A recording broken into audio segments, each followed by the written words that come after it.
watching Charter Local Edition in the San Gabriel Valley today. My name is Brad Pomerance, and we're joined today by Tony Wu. He is a member of the West Covina City Council. He's been on that council for about 6 months. How has it gone, sir? Be careful what you wish for.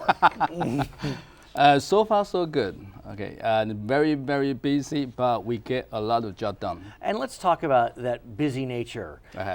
You are a successful businessman. You have 3 businesses, yet you are required to attend council meetings every other Tuesday night. Correct. They can go past midnight. Yes. You have other meetings, be it on budget, on housing, on whatever it may be.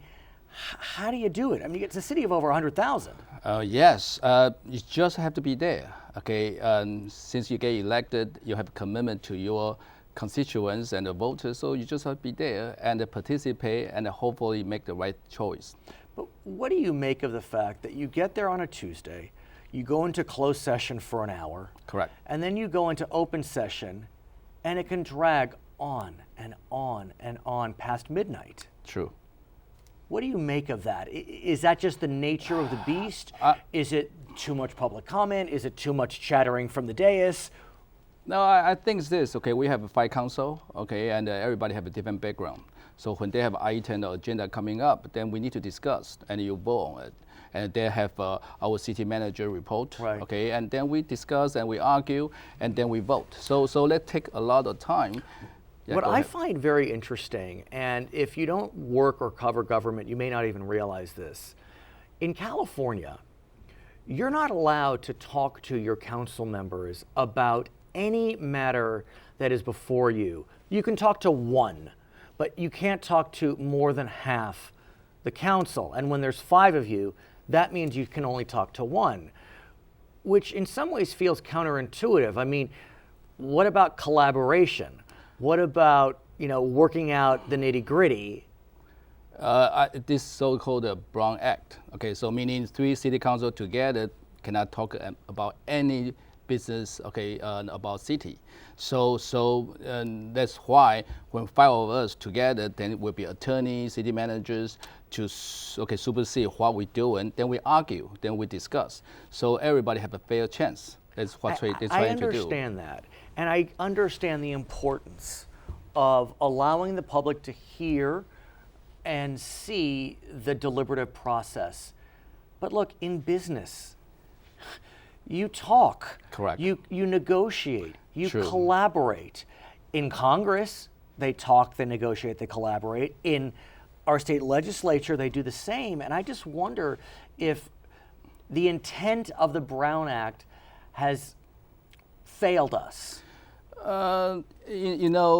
It's hard to say. If I'm a businessman, I come from the business, I never in the politics, this is my first one. Right. I kind of still, when I into it for these 6 months, I still thinking about, this is not efficient. Right, not efficient. I mean, one could argue that's really the issue. I mean, how are you supposed to?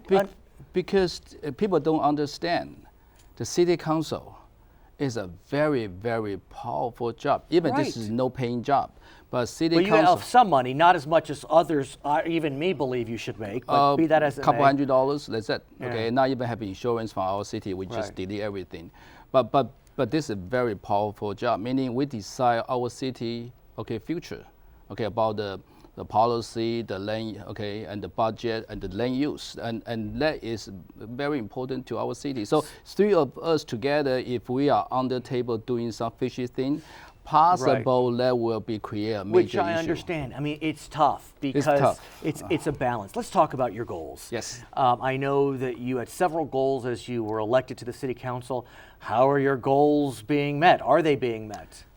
I understand if I'm a businessman, and I never have any politician experience, but Right. this is my first time.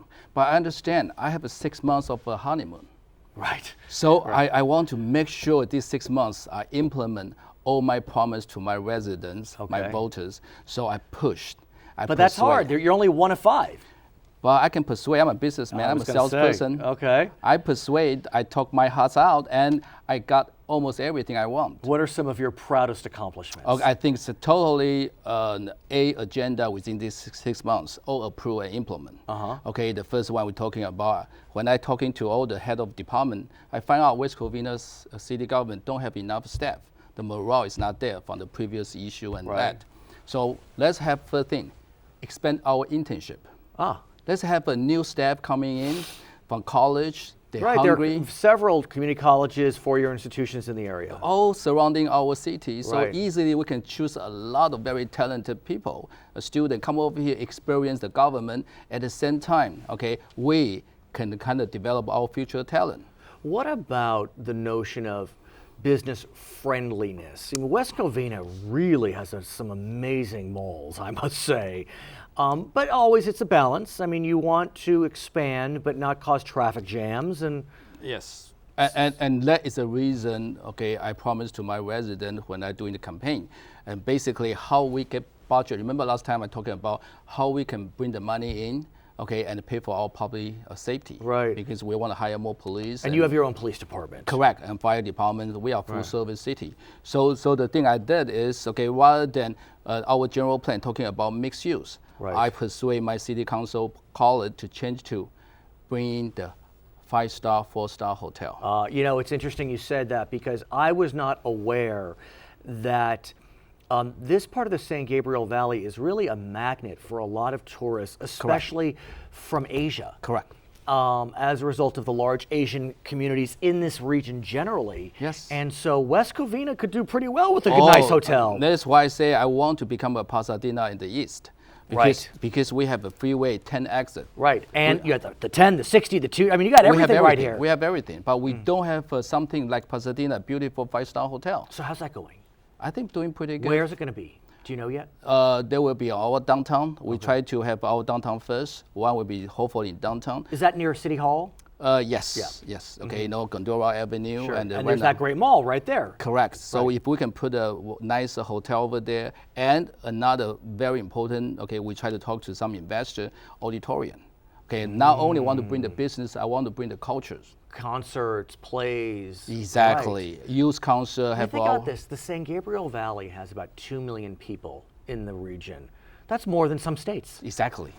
I mean, you could do it. Yes. You can do it. And money is all the places. Right. You know, money is cheap right now. Money is over here, over there. Why not capture those money, invest in our city? So tell me about your vision for the future. When you're reelected, if you choose to run for reelection, and the voters are so kind, you know, when we were talking in 4 or 5 years, what do you hope to be telling me? And I want to mention another, not only the hotel. If you remember, West Covina have one place we kind of shame off. This is the BKK landfill. Yeah. Remember that? There's about 600 acre land, and it's been closed for almost 20 years, and doing nothing over there. So when I get elected, I argue with my colleague. I try to persuade them. I said, let's have this BKK landfill. We sit on the gold mine. Let's make money for us. But is it contaminated? Well, some, but they still have on the top. Basically we can develop. Is it a Superfund site, or you're good? No. So it's not severe. Not Superfund. Do you need remediation? No. We already have 8 years ago. They have a bond city paid for with 18-hole golf course championship with a spectacular view, beautiful. And they have a clubhouse. They approved. This is at BKK. BKK on the top. Has it opened yet? No. It's just a bond approved by EPA. But due to no investors, city didn't promote enough, so everything stopped. So now, since I get elected, I'm a promoter, I'm a salesperson. So I see that, I said that can bring money to us. So rather than the clubhouse, I said let's change it to the 5-star hotel, make it a grand resort. So meaning 18-hole of golf course championship. And it's big enough. Big enough. It's huge. It's 180 acre. Wow. And with a 5-star hotel with spectacular view, then we have a function, we have everything. By the way, city, my colleague, will approve 3-2. So meaning our city is going to promote You'll come back? Hey, you ask me back, I'm back. He is Tony Wu, West Covina City Council member. I'm Brad Pomerance, Charter Local Edition.